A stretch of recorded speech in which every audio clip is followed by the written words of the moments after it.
The other thing I really love talking to people about is how people have different, not only vulva shapes, people know there's different vulva shapes, but they are placed differently on the body. So front Mm. facing vulvas versus back facing vulvas.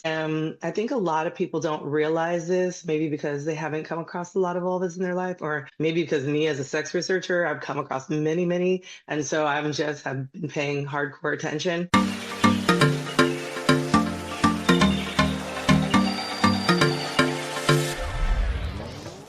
Hey, welcome to Meet Me at the Spot, where pleasure meets education. This is the space where we get real about sex, relationships, and everything in between. I'm your host, Holly Eckelberger, and I'm a longtime sexual health educator, activist, and content creator. I will be your guide through conversations that blend curiosity, pleasure, and truth. Together with some amazing guests, we'll break down stigma, celebrate bodies, and learn how to embrace sexual health with confidence and joy. So get comfy because it's time for the show to get started.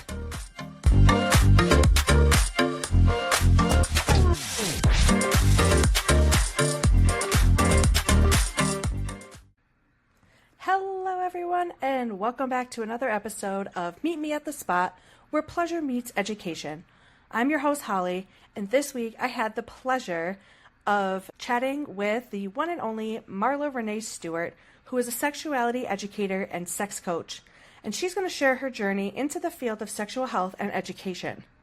She's also going to discuss the challenges of sex education in the South, the importance of vulnerability in coaching, and is going to introduce the concept of seduction learning styles. Marla Renee Stewart, who uses she, her pronouns, is an award-winning sexologist, author, and sexual strategist who runs her own sexuality education company called Velvet Lips. And she is also the co-founder of the Sex Down South Conference. She has studied human sexuality for more than 22 years and has given over 1,000 workshops all over the world. She also has been featured on a variety of media outlets, including Netflix Trigger Warning with Killer Mike and Love and HipHop Atlanta. She co-wrote her first book, The Ultimate Guide to Seduction and Foreplay with Dr. Jessica O'Reilly, which debuted in April 2020, and co-edited An Intersectional Approach to Sex Therapy in 2021. Let's go ahead and jump into my conversation with Marla Renee Stewart. Welcome, Marla, to the podcast. I am so excited to chat with you. Yes, I'm happy to be here, Holly. The first question I want to ask is, what kind of led you into doing this work? Absolutely. So the first thing that really comes to mind, though, is that my mom was what I would deem a sex positive parent, but she was definitely coming from a place of fear, being a teenage mother, not wanting me to be a pregnant teenager like she was. And so that really kind of set her off into helping me learn more about myself, understand myself as a horny teenager, you know what I mean? And like understand the dynamics of sex and what that means and the consequences. So she really made me into a sexually responsible human being. And then from there, because I was a more of a sexually responsible human being, I was able to go into college, study more about sexuality. And from there, my friends, used to come up to me and, want to get sex advice. And so that was helpful for them, but I was like, oh, this comes natural to me. I have a lot of answers. I have a lot of intuition helping people. My background is in psychology, human sexuality. So these things kind of came natural at the same time. I was studying it as well. So that is kind of the core thing. It really came natural for me. It was just definitely something like, oh, I should do this for a living. Like this should be my job. And when I got to graduate school, that's exactly what I did. I made it into my job. Wow, that is that's really cool. Like that you just knew that this was the thing for you. And you're like, I could just keep doing this like on the side, or, and hear me out, friends, this could be my life. And I so, definitely did it on the side for quite a while in graduate school, being a bartender, uh-huh. telling, facing all the people's problems. So yeah, it was great. Great I research.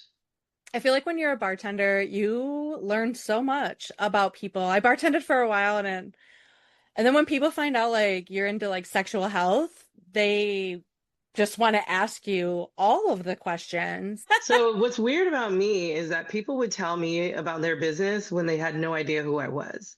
You know Ah! what I mean? So I'd be like in the mall and somebody would be like, I need to tell you about my boyfriend and our sex lives. And I just be like, I don't know who you are. And how are you knowing that I know these things, you know? Like, and I had a friend with me one time and she was like, oh, this is real. And I was like, yeah, it's real. I'm not making this up. This actually happens to me all the time. I love when people come up and they like sense things about you. People do that to me all the time. They'll start talking to me about things. I ask all my guests, what got them started in the work that they do. And one of the things I'm so fascinated about is that everybody, especially those of us who work in the sexual health and sexual education spaces, our backgrounds and what brought us here are so vastly different. And I'm a visual person and I keep talking about this on episodes that I'm really gonna do this. Like I'm going to make some sort of graphic where there's overlaps, right? Because there's some people, some of us who came from Catholic school background, So many. so many of us. A lot of us who are neurodivergent and there's so Hmm. many intersections and people who just knew that this was always like that knew that this was their calling, just kind of knew that this is what they were supposed to do. And so I just think it's so fascinating how everybody's story is so, so different. And so I want to ask you, so are you located in the South? Yes, I am in the South. So I grew up in California Hmm. and for graduate school I moved to Atlanta and I was there for 14 years and then I fell in love, moved to Florida. And so I've been there since 2018. So yeah, so I'm currently located in Fort Lauderdale, Florida, but I'm in Atlanta once to twice a month because that's where I establish my business. That's where I have a lot of work. So I'm there very often. A lot of my friends don't even know that I've moved. So some Oh, of my friends don't even know that I've moved. well, they're about to find out. I'm just kidding. They don't listen. No. So, if you would, how's sex ed in the South going? How's Well, that looking? yeah, how's that looking? Well, I can tell you, I actually just gave a lecture on Friday about being in the South and, having clients in the South and just how there's just like a lack of not only sex education, right? Because here in California, we have a lot of comprehensive sex ed. I'm in California right now, at my parents' house. So it's just like, oh yeah, um, there's lots of comprehensive sex ed. It's very thorough.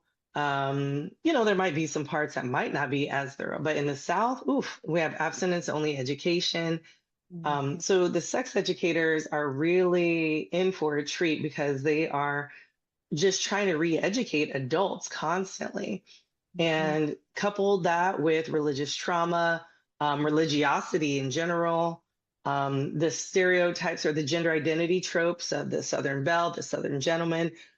So battling these boxes can really hinder people's sexuality. And they really, I talk about people having gender identity strain because, there's so much psychological trauma that happens when you don't fit neatly into this box, especially being in the South with all the what you should be doing, how you should be addressing people, what you should be wearing, how you should address your sexuality.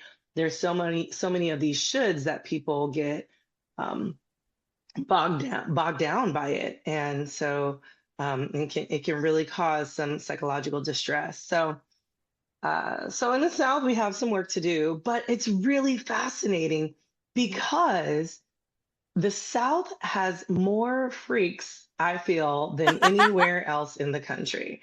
I love You it. know what I mean? It is wild. I'm like, there are so many kink groups. There's so many swing, way more than there ever is in California. You know what I mean? Like, I am really I don't know if I want to say impressed or just like everything's sort of hushed underground. So it's, there's a lot of people that go by fake names and go by, pseudonyms and things like that in order to, protect their jobs and things. So it's really that part of me, that part of, the South, I hate, not a fan of, but, I get it why they do that, right? Like they're kept in these little boxes and they just don't want people to know that they're in these boxes.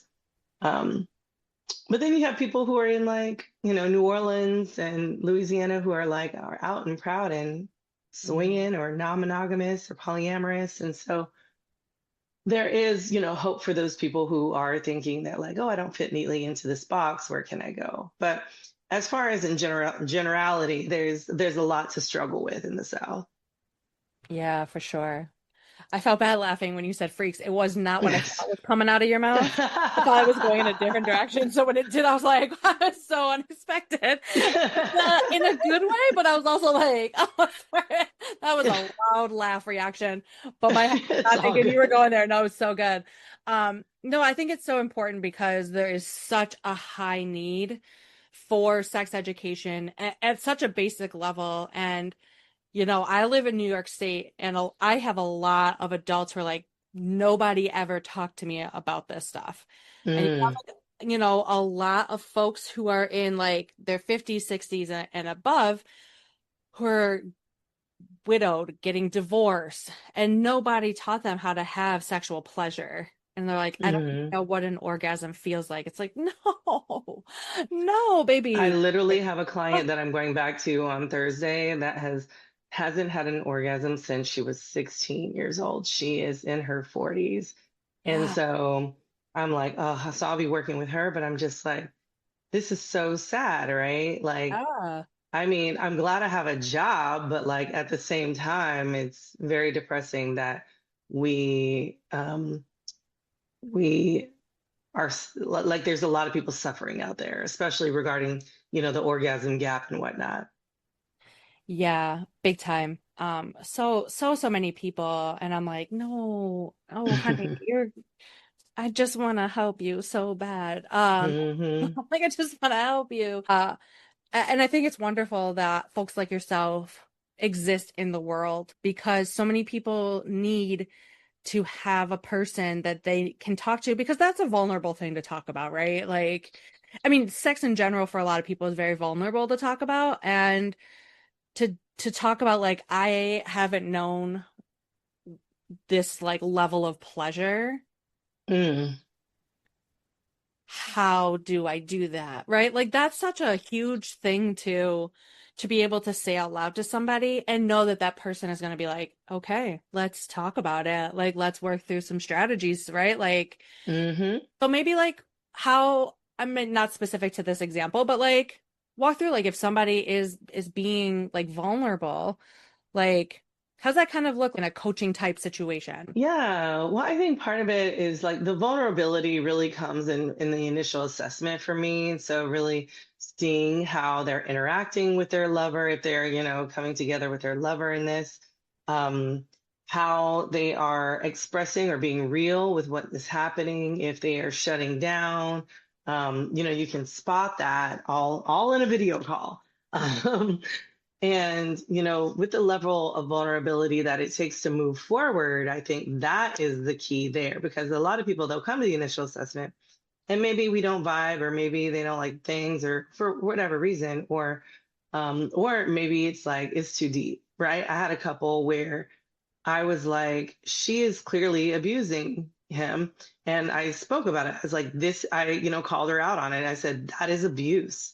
And Mm. I need you to understand that what you're doing is abuse. And of course, they never called me back, right? Because, I called her out on the abuse, right? And so um, it's hard to be vulnerable because I'm not saying I don't want to work with you. I'm saying you need to recognize how you're being abusive and this is what you Mhm. need to do to, make that happen. So again, like vulnerability, it looks like being open, honest.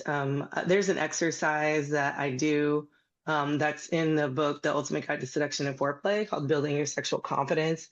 That is a huge vulnerability exercise, Mhm. really understanding people's negative or flaws, things that they'd like to change about themselves, because you really see, I mean, people break down crying Mm. all the time on the exercise, and it's hard to face your flaws. And so when not only are you facing your flaws, I'm making you face your flaws, and then you're like, probably crying in front of a new stranger. Hmm. And that's also a level of vulnerability too, because some people are taught not to cry or not to be vulnerable, or try to stuff it down, for whatever reason. But it can, I would say that exercise does get vulnerability out of people, and it helps them to understand how, if we're going to move in this work, we have to be vulnerable. I have to be honest with you. You have to be honest with me. Hmm. And this is the only way that we're going to be able to get work done. So if you want to achieve these sexual goals that you have, hey, this is how we have to do it. Yeah. I love that. Like right off the bat, kind of setting the stage for like this is where we need to go and this is how we need to kind of get there and this is what I need from you and this is what I'm gonna provide on my end. And I think that's really important because yeah, there's so many things that go into it, like you said, right? The vulnerability piece, but also like I'm not supposed to cry. I'm not supposed to show my feelings. We're not supposed to talk about sex. We're not supposed to do this, right? There's all of these factors coming in that prevents people from talking about the things that they want or the things that they need or anything like that. And so I love that you explained how you set that framework and set that stage up like right on the first call. Like let's not BS each other. Um and calling out when there is BS, right? Like let's call out when I see something that is not okay. I'm going to say, "Hey, this is what I'm recognizing." Um, and some people are turned off by that, but guess what? They're not in a position probably to receive further guidance from you, right? And to work with you further anyways. Mhm. Right.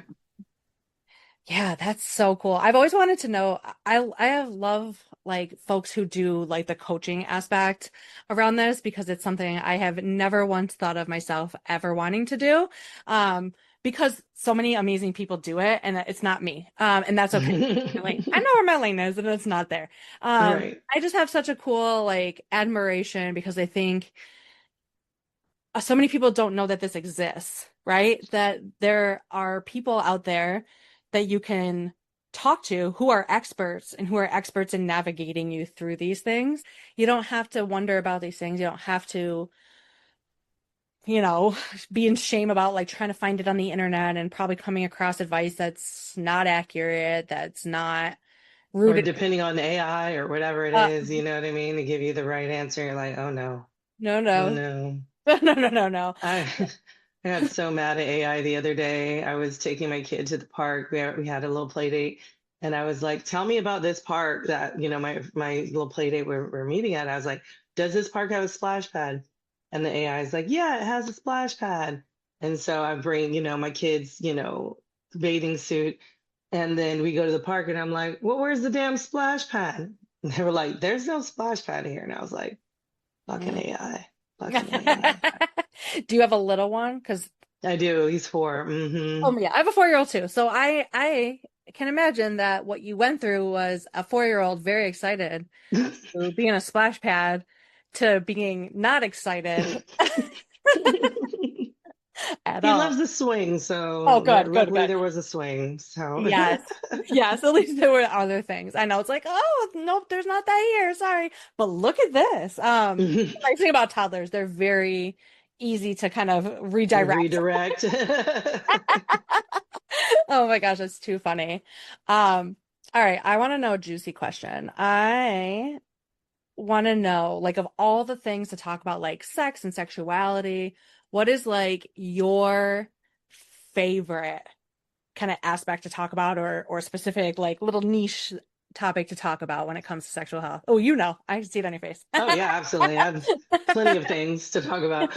Um, One of the things that, of course, I love to talk about, which is foundational to my business, is the seduction learning styles. Hmm. So that is foundational. I think everybody should be communicating and understanding people in this way. I think it helps to benefit, benefit, communication on a broader spectrum. And it's beautiful. And once you find out what somebody's seduction learning style is, you can really connect with them in a way that is really needed. And so that is foundational for sure. The other thing I really love talking to people about is how people have different, um, not only vulva shapes, people know there's different vulva shapes, but they are placed differently on the body. So front Mm. facing vulvas versus back facing vulvas. And I think a lot of people don't realize this, maybe because they haven't come across a lot of vulvas in their life, or maybe because me as a sex researcher, I've come across many, many. And so I'm just have been paying hardcore attention. And so I think that like when I mention that to people, people are like, "What? What is that? What do you mean?" Because I'm like, not every sexual position is going to be for everybody. This is the reason why. You know what I mean? And so having a full understanding of why that is, I think makes for a full understanding, a better self-awareness of your body and how it can fit on another body when it comes to sexual exploration and health. That's a really cool topic to talk about. I honestly had never heard of seduction learning styles, although I guess I not in a formal sense until you filled out the form for this interview, to be honest with you. And I was like, seduction learning styles? What is this? But that makes sense, right? When you think about it, Hmm. we all have seduction learning styles. Oh yeah, absolutely. It was great when Jess invited me to be co-author of the book. She had came to my classes. She's like, "Oh my God." She's like, "This is brilliant." She's like, "I cannot do this book if you like you have to do this book with me." And she's like, "It's such a great sexual theory." And I was like, "I know, right? I've been teaching it for many, many years now, So like I think it was like 10 years at that point. So I've been teaching it for so long, and having really people understand like how to connect with people. And because I think I get a lot of that question, like, Marla, how do you connect so well with other people? And I'm just like, the seduction learning styles. It's ingrained in my soul. You know what I mean? And I'm just like, can I have my TED talk, please? Like, and I just think they won't give it to me. I think I have to family friendly it or something, like I think that's what has to happen in order for me to get on one of these freaking TEDx's so I can, you know, blow up more maybe. Listen, we're starting a petition right now. I know. All of my social media followers, go. Yes. Make it happen. No, I think that's so cool. And I'm hoping you can talk a little bit about more about the seduction learning styles, like on a grand view. Obviously, I don't want you teaching your class for free on my podcast, but just a little bit of insight. Yeah, absolutely. So as anything, this class is totally free on my website. So if you go to velvetlipssexed.com/shop, you'll go and scroll down, find the art and science of seduction, I believe is what it's called, and that will talk about the seduction learning styles. But overall, what it means is that there are ways of us getting seduced, right? We think about the five senses, and with the five senses and how we get seduced we understand visually. Okay, so visual, when someone is being seduced, that means they have eye contact. It means people love visually, they love fashion, accessories. These are my imaginative people. So stories need to have descriptions, they need to have color, they need to, be vibrant in their mind. These are the people who, when someone, walks late into a door, right? Visual people are the first ones to be like, whoop. But these are also people who need things nice and tidy, right? They need things to be in their place. And so, visual people are, that is how they get seduced. So, how you seduce them is, hey, you do eye contact, you tell descriptive stories, you tidy up, because you just don't want them to be distracted by all the other things. Now, when it comes to auditory, auditory people, I love them so much. One of the the favorite thing that they love to say is, I love a good conversation. And usually what this means is, I love to talk. And so, because they love to talk so much, you have to give them questions, give them feedback so that they are actually like, oh, you're paying attention to what I say. Like, I'm going to keep talking, or I'm glad you're engaged. That's how they connect to you. These people typically love, their kind of music, whatever music they like, you should play it. um, Moans, breathy tones. They typically also really love vocabulary. So different kinds of vocabulary words, multisyllable words, inflection in your voice, Mhm. but also talking in like low, soft, deep tones, like making them hang on every word is also something that you know, gets to them, but or makes them pay attention, I should say. Um, and and so yeah, you have all of these different aspects of auditory that turn people on. I always tell people there's an old movie I really love. It's called Threesome. It's with Stephen Baldwin.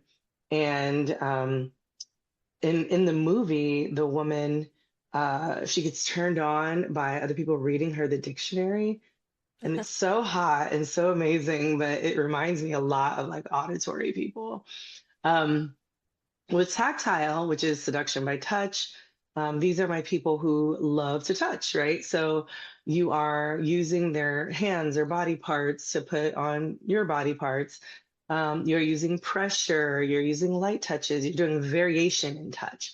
You are wearing clothes that aren't typically cotton, like what you would wear every day, right? You're wearing, I don't know, seersucker, velvet, suede, lace, leather, whatever the case may be.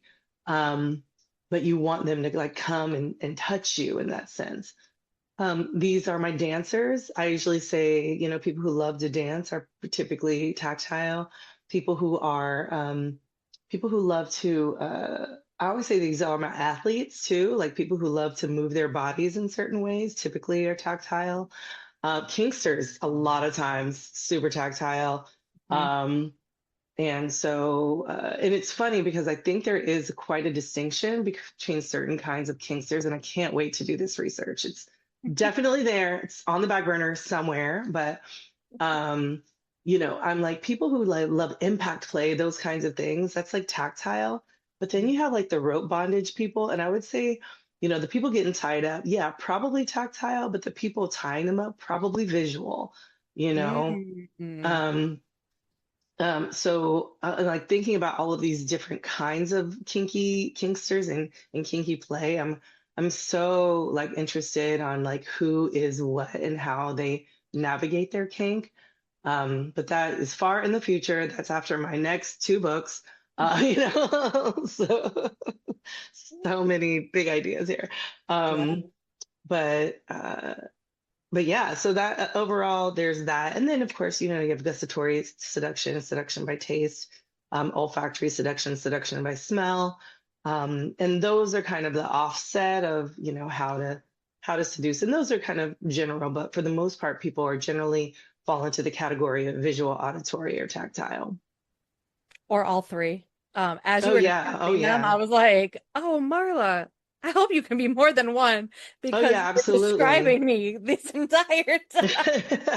Absolutely. It's so funny because some people there's the one majority of the thing, some of them there's two, and some of them there's all three. Some of there's people who are like, I am turned on all of these things. You know what I mean? Like, give it to me. Yeah. And so, And it depends on the mood too. It depends on like the mood. It depends on like different partners I've been with, like what kind of works and what really doesn't. So I think that's so fascinating because I've never thought about that. I just am like, this turns me on. mhm, And this seems to be working for you. Great. I will continue doing this with you. And then, you get with the next partner, you're like, oh, you don't like that thing, but you like this thing. Actually, I don't like when you do that to me. Let's try something different. That works. It's kind of figuring out like where you are, where they are, kind of how you match up. exactly. Oh, Yeah. That's fascinating. I'm going to be doing so much research after this. It's not even funny. Nobody talk to me for the next week. If you need to find me, I'll be on Marla's website, okay? Oh my gosh. No, that's real. That's fascinating. And I'm so glad that you brought that up because I don't think a lot of people have taken a step back and realized like that there are these learning styles, right? Um, Hmm. that they have for themselves, but like what makes a compatible partner and what sometimes doesn't, right? Like sometimes your compatibility just isn't it isn't there, it doesn't vibe. Uh, Yeah, it's funny because like I always tell in my class, teach people in my class that like auditory person with another auditory person, that is the most challenging one. And when I'm thinking about pairings, because they both want to talk, and if you both want to talk, that means someone's not listening, mm, or both people aren't listening. You know what I mean? And like that can be a really that could be a very much a hard challenge for folks. yeah. I was thinking about that. I'm like, oh, I've I've been with those people. No, I don't want to say like those people, but I am those people. But I've been with partners like that. It's like, oh my God, shut up and let me talk, or or vice versa, right? Um, Hmm. because they're used to being with partners that just shut up and listen, right? Like that's not Hmm. their style. And yeah, it gets very almost to a point, and sometimes definitely to a point where it's like, this is too much. Like this, I've kind of lost it here. Hmm. The plot is gone. I was just really cracking up when you were explaining each one. I'm like, oh, I'm that one. And then you would go to the next one. I was like, oh, I do have a quiz, so that oh, does I'm taking help a to do quiz. the quiz. Yeah. Yay. velvetlipsexed.com/quiz. Yes. Take the quiz and then it'll probably help a little bit better.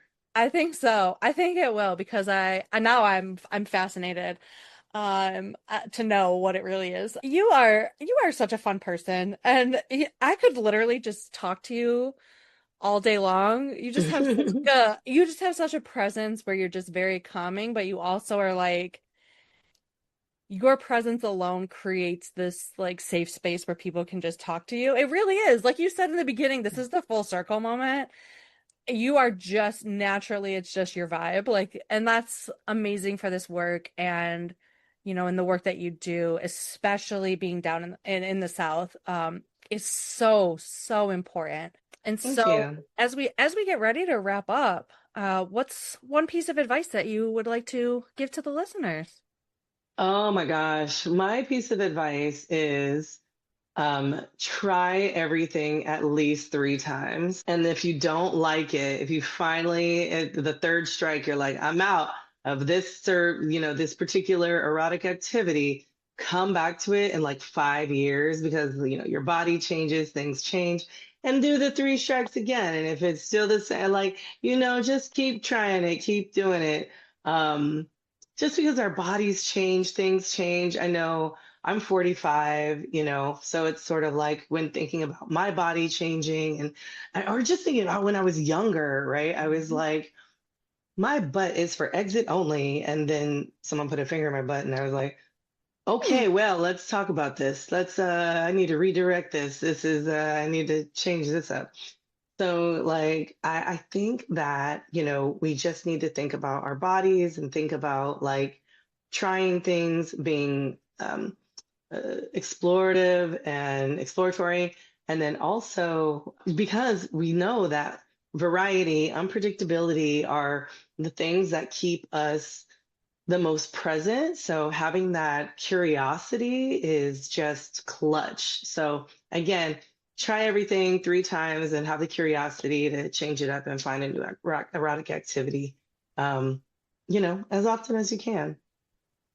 I love that. That's such good advice. Again, I appreciate you. Thank you so much for taking time, and we'll include in the show notes all the ways for folks to follow you and support all of the amazing work that you do. But again, thank you so much.